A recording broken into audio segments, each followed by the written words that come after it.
जय श्री कृष्ण। संजय बोले, उस प्रकार करुणा से व्याप्त और आंसुओं से पूर्ण और व्याकुल नेत्र वाले शोक युक्त उस अर्जुन के प्रति भगवान मधुसूदन ने यह वचन कहा। श्री भगवान बोले, हे अर्जुन, तुझे इस असमय में यह मोह किस हेतु से प्राप्त हुआ? क्योंकि न तो तू श्रेष्ठ पुरुषों द्वारा आचरित है, न स्वर्ग को देने वाला है और न कीर्ति को करने वाला ही है। इसलिए हे अर्जुन, नपुंसकता को प्राप्त मत हो। तुझ में यह उचित नहीं जान पड़ती। हे परंतप, हृदय को तुच्छ दुर्बलता को त्याग कर युद्ध के लिए खड़ा हो जा। अर्जुन बोले, हे मधुसूदन, मैं रणभूमि में किस प्रकार बाणों से भीष्म पितामह और द्रोणाचार्य के विरुद्ध लड़ूंगा? क्योंकि हे मधुसूदन, ये दोनों ही पूजनीय हैं। इसलिए इन महानुभाव गुरुजनों को न मारकर मैं इस लोक में भिक्षा अन्न भी खाना कल्याणकारक समझता हूँ, क्योंकि गुरुजनों को मारकर भी इस लोक में रुधिर से सने हुए अर्थ और काम रूप भोगों को ही तो मैं भोगूंगा। हम यह भी नहीं जानते कि हमारे लिए युद्ध करना और न करना, इन दोनों में से कौन सा श्रेष्ठ है, अथवा यह भी नहीं जानते कि उन्हें हम जीतेंगे या हमको वे जीतेंगे, और जिनको मारकर हम जीना भी नहीं चाहते, वे ही हमारे आत्मीय धृतराष्ट्र के पुत्र हमारे मुकाबले में खड़े हैं। इसलिए कायरता रूप दोष से उपहत हुए स्वभाव वाला तथा धर्म के विषय में मोहित चित्त हुआ मैं आपसे पूछता हूँ कि जो साधन निश्चित कल्याणकारक हो वह मेरे लिए कहिए, क्योंकि मैं आपका शिष्य हूँ। इसलिए आपके शरण हुए मुझको शिक्षा दीजिए, क्योंकि भूमि में निष्कंटक धन धान्य संपन्न राज्य को और देवताओं के स्वामी पने को प्राप्त होकर भी मैं उस उपाय को नहीं देखता हूँ जो मेरी इंद्रियों के सुखाने वाले शोक को दूर कर सके।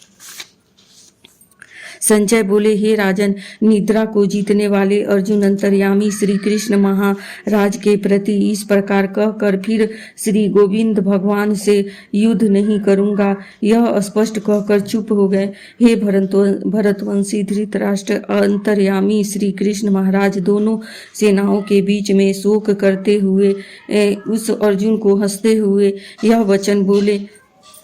श्री भगवान बोले, हे अर्जुन, तू न शोक करने योग्य मनुष्य के लिए शोक करता है और पंडितों के से वचनों को कहता है, परंतु जिनके प्राण चले गए हैं उनके लिए जिनके प्राण नहीं गए हैं उनके लिए भी पंडित जन शोक नहीं करते। तो न तो ऐसा ही है कि मैं किसी काल में नहीं था, तू नहीं था, अथवा ये राजलोग नहीं थे, और न ऐसा ही है कि इससे आगे हम सब नहीं रहेंगे। जैसे जीवात्मा की देह में बालकपन, जवानी और वृद्धावस्था होती है, वैसे ही अन्य शरीर की प्राप्ति होती है। उस विषय में धीर पुरुष मोहित नहीं होता। हे कुंती पुत्र, सर्दी गर्मी सुख दुख को देने वाले इंद्रिय और देव विषयों के संयोग तो उत्पत्ति विनाशशील और अनित्य है। इसलिए हे भारत, उनको तू सहन कर, क्योंकि हे पुरुष श्रेष्ठ, दुख सुख को समान समझने वाले जिस धीर पुरुष को ये इंद्रिय और विषयों के संयोग व्याकुल नहीं करते वह मोक्ष के योग्य होता है। असत वस्तु की तो सत्ता नहीं है और सत्य का अभाव नहीं है। इस प्रकार इन दोनों को ही तत्वज्ञानी पुरुषों द्वारा देखा गया है। नाश रहित तो तू उसको जान जिससे यह संपूर्ण जगत दृश्य वर्ग व्याप्त है। इस अविनाशी का विनाश करने में कोई भी समर्थ नहीं है। इस नाश रहित अप्रेम्य नित्य स्वरूप जीवात्मा के ये सब शरीर नाशवान कहे गए हैं। इसलिए हे भरतवंशी अर्जुन, तू युद्ध कर। जो इस आत्मा को मारने वाला समझता है तथा जो इसको मेरा मानता है, वे दोनों ही नहीं जानते, क्योंकि यह आत्मा वास्तव में न तो किसी को मारता है और न किसी के द्वारा मारा जाता है। यह आत्मा किसी काल में भी न तो जन्मता है और न मारता ही है, और न यह उत्पन्न होकर फिर होने वाला ही है, क्योंकि यह अजन्मा, नित्य, सनातन और पुरातन है। शरीर के मारे जाने पर भी यह नहीं मारा जाता। हे पृथा पुत्र अर्जुन, जो पुरुष इस आत्मा को नाश रहित, नित्य, अजन्मा और अव्यय जानता है, ये वह पुरुष कैसे किसको मरवाता है और कैसे किसको मारता है। जैसे मनुष्य पुराने वस्त्र को त्याग कर दूसरे नए वस्त्र को ग्रहण करता है, वैसे ही जीवात्मा पुराने शरीर को त्याग कर दूसरे नए शरीर को प्राप्त होता है। इस आत्मा को शस्त्र नहीं काट सकते, इसको आग नहीं जला सकती, इसको जल नहीं गला सकता और वायु नहीं सुखा सकता, क्योंकि यह आत्मा अछेद है। यह आत्मा आहदा, अक्लेद्य और निसंदेह अशुद्ध है, तथा यह आत्मा नित्य, सर्वव्यापी, अचल, स्थिर रहने वाला और सनातन है। यह आत्मा अव्यक्त है, यह आत्मा अचिंतनीय है और यह आत्मा विकार रहित कहा जाता है। इससे हे अर्जुन, इस आत्मा को उपर्युक्त प्रकार से जानकर तू शोक करने के योग्य नहीं है, अर्थात तुझे शोक करना उचित नहीं है। किंतु यदि तू इस आत्मा को सदा जन्मने वाला तथा सदा मरने वाला मानता हो तो भी हे महाबाहो, तू इस प्रकार शोक करने का योग्य नहीं है, क्योंकि इस मान्यता के अनुसार जन्मे हुए की मृत्यु निश्चित है और मरे हुए का जन्म निश्चित है। इससे भी इस बिना उपाय वाले विषय में तू शोक करने को योग्य नहीं है। हे अर्जुन, संपूर्ण प्राणी जन्मे से पहले अप्रकट थे और मरने के बाद भी अप्रकट हो जाने वाले हैं, केवल बीच में ही प्रकट है। इसलिए ऐसी स्थिति में क्या शोक करना है।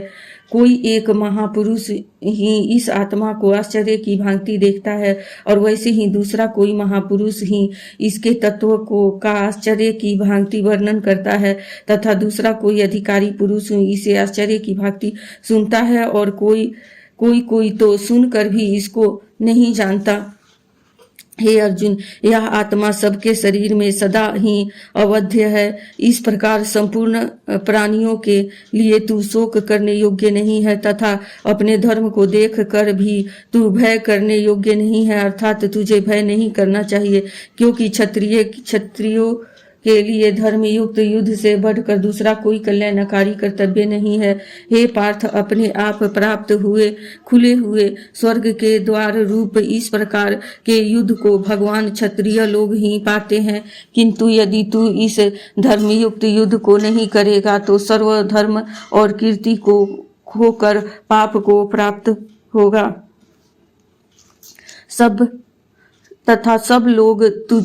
लोग तेरी बहुत काल तक रहने वाली अपकृति का भी कथन करेंगे, और मानवीय पुरुष के लिए अपकृति मरण से बढ़कर है, और जिनकी दृष्टि में तू पहले बहुत सम्मानित होकर अब लघुता को प्राप्त होगा। ये महारथी लोग तुझे भय के कारण युद्ध से हटा हुआ मानेंगे। तेरे बैरी लोग तेरे सामर्थ्य की निंदा करते हुए तुझे बहुत से न कहने योग्य वचन भी कहेंगे। उससे अधिक दुख और क्या होगा। या तो तू युद्ध में मारा जाकर स्वर्ग को प्राप्त होगा, अथवा संग्राम में जीत कर पृथ्वी का राज्य भोगेगा। इस कारण हे अर्जुन, तू युद्ध के लिए निश्चय करके खड़ा हो जा। जय पराजय, लाभ हानि और सुख दुख को समान समझकर उसके बाद युद्ध के लिए तैयार हो जा।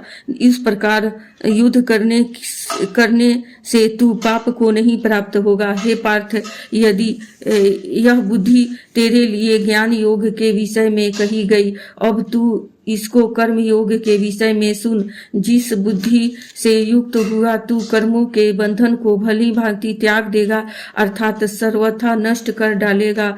इस कर्म योग में आरंभ का अर्थात बीज का नाश नहीं है, उल्टा फल रूप दोष भी नहीं है, बल्कि इस कर्म योग रूप धर्म का थोड़ा सा भी साधन जन्म मृत्यु रूप महान भय से रक्षा कर लेता है। जय श्री कृष्ण।